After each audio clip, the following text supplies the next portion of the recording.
What is going on, you guys? My name is Rayge, and we are back today with a guide on your path to unlocking a 7-star legendary horseman in 2024 and beyond, especially now that these new Scourges are live in play.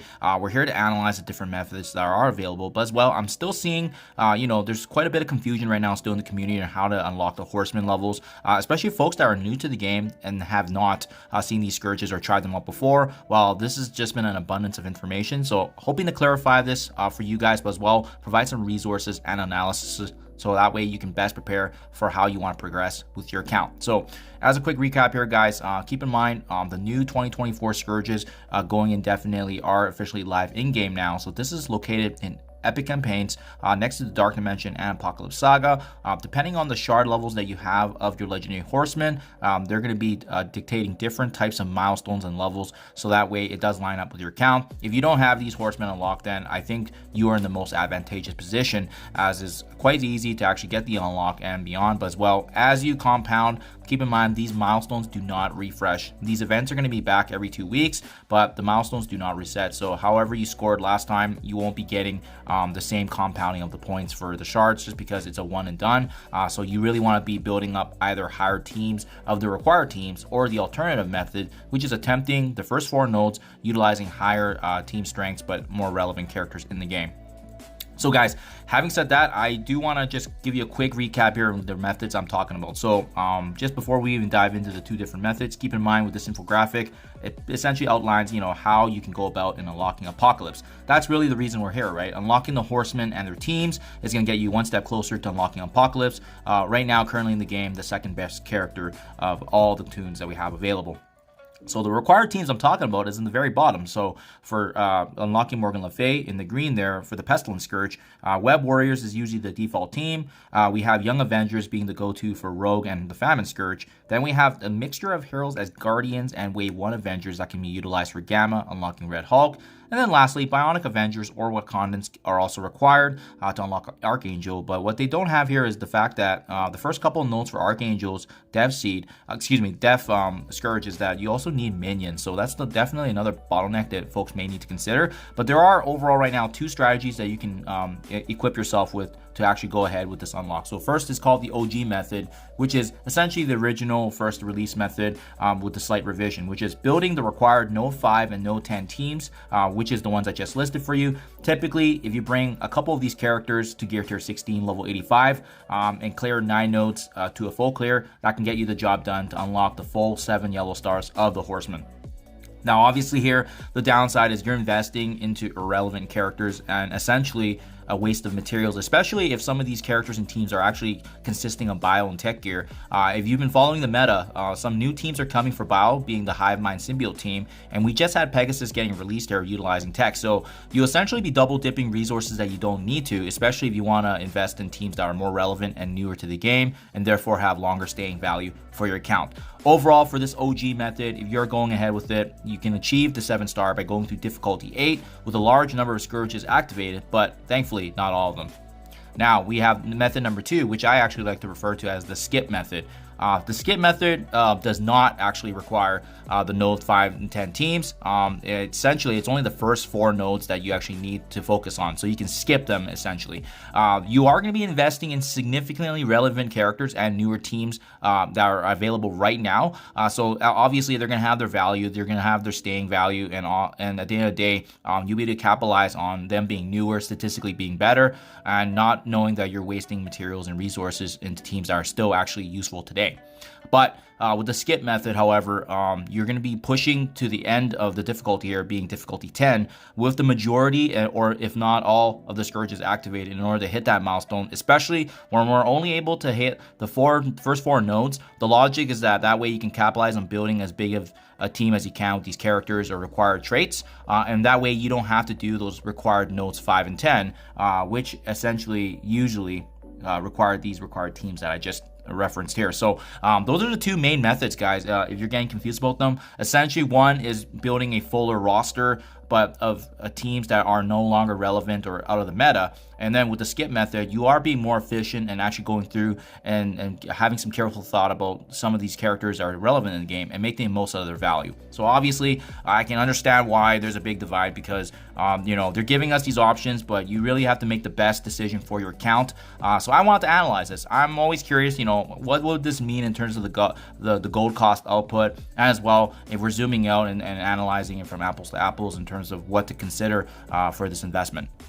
So first and foremost, gold is, you know, the name of the game in the progression, as well as bringing characters up. So, and really to understand what this net true cost of your account is, I like to start with gold because it gives me a sense of, you know, how significantly is this going to impact your account, especially knowing that we have a finite resource in gold and training materials, right? So if you recall, level 1 to 75 is going to cost you 5.6 million, and that's to get to gear tier 14. 75 to 80 is 2.1, and so forth, right? I have them listed there so that way you can see how the math was done here. But as well, I wanted to reference my own teams that I used as well. The majority of the teams that I used, you know, being the required teams, which generally consisted of 3 characters at gear tier 16, 2 of them at gear tier 15.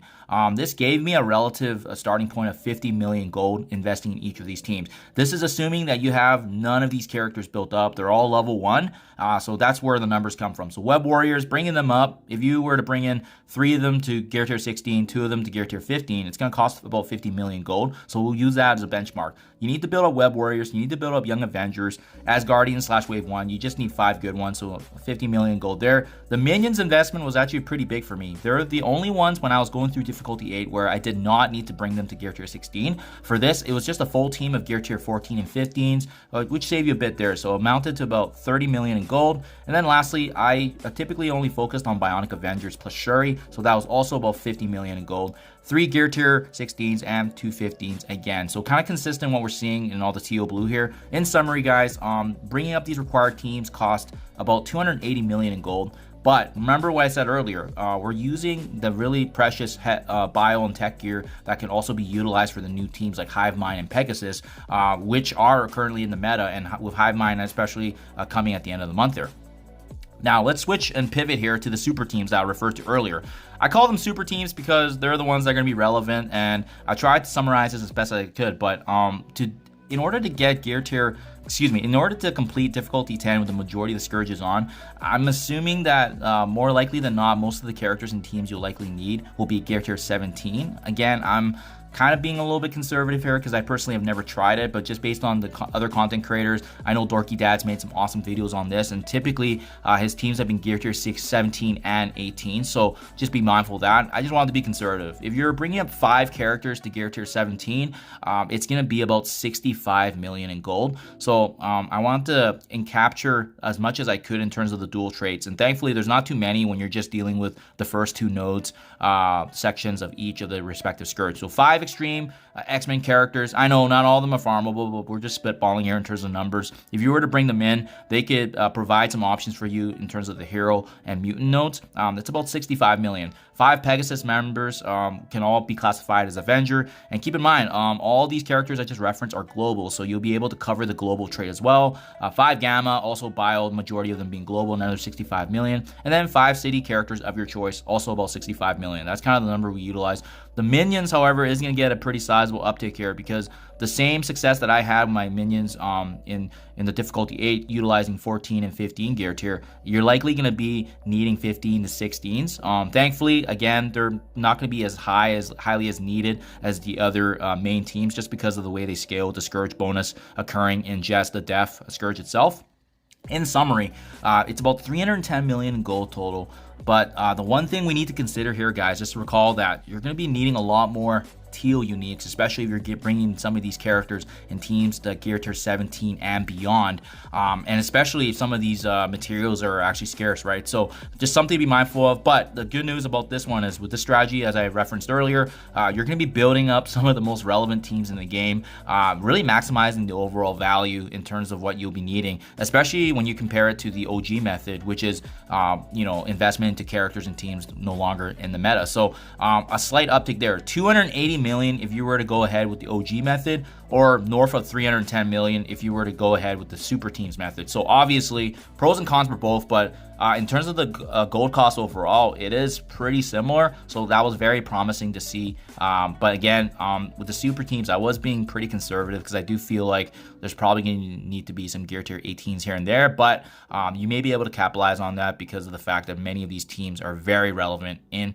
the current end game. So guys, Having said that, what do I recommend if you're newer? What do I recommend if you're a mid game or a transitioning end game? What is the best way to approach this right now? Well, I can only speak from my own personal experience as well as my free-to-play mindset, right? For me, I understand that my resources in the game are finite. I want to always be able to maximize and minimize how I can best utilize my characters and teams. Even if you saw my video earlier today on the escape from kin, I was just focusing on the fact that we obviously can't build up certain teams for certain events, and we have to min-max what we can. At the end of the day, you have to achieve that optimal use of limited resources. And for that reason, I just want to remind you folks that you do not need the Horsemen at 7 stars to unlock Apocalypse. I think everyone's going down that rabbit hole where you have to maximize every star level and shard level just because it's available. Well, you can get the job done by unlocking Apocalypse at just 900k points for the 5 stars. And proceed with that. So if it's 900k points, that's very, very easy to accomplish with the skip method, especially if you're kind of min-maxing some of those teams that I just brought up. Now, keep in mind too, I keep referencing this, but this is very, very important. Hive Mind, Extreme X-Men, and Pegasus, they're all teams right now with huge 2024 value. If you are able to invest in them now, they're going to give huge dividends, especially with what we've seen with raid teams. The fact that they can actually be turned over quite easily. By the time you wrap up with all the other Scourges by doing it the OG way, it could very well have a backlog of resources that you could have best utilized with these more relevant meta teams. So for that reason, guys, although it may take a little longer, the economically better strategy is actually to focus on the skip method over time. So what do I mean by this? I actually wanted to break this out into steps. What I think personally, if I were to restart this game and to go back, is I would do the Scourge, unlocking 3 to 4 stars initially, right? And you can do that by the skip method in terms of just building some of those key characters I highlighted, those teams that are relevant in the game. That's not just going to add value in the Scourges, but value in raids and arena, right? And then as you're slowly building them up, you'll essentially be able to finally unlock the 5 stars of the Horsemen through Scourge. And again, this is as you're building up your arena and raid teams with the ones I've actually pointed. Then you can actually start focusing on the Apocalypse unlock after the 5 stars. You don't necessarily need to hit, 6 or 7 stars before that, but if you can, even better. That's going to add ultimate value to your account. And then that's when you would work in conjunction, just not to focus on Apocalypse as well as working on the sagas for the Horseman teams.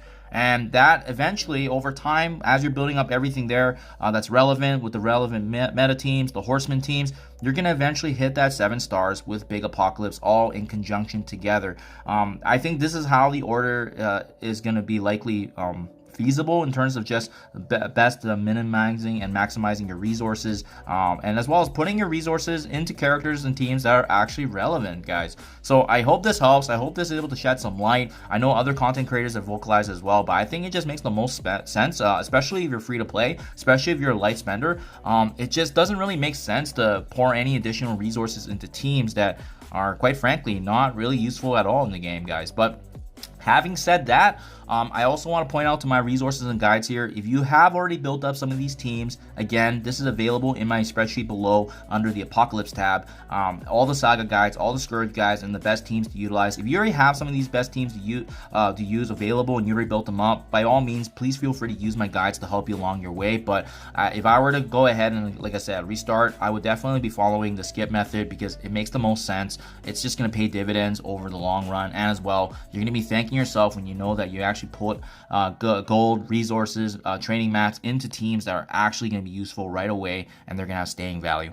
Hope this helps you guys. Let me know what you think in comments below. Thank you as always, and I'll catch you guys in the next one.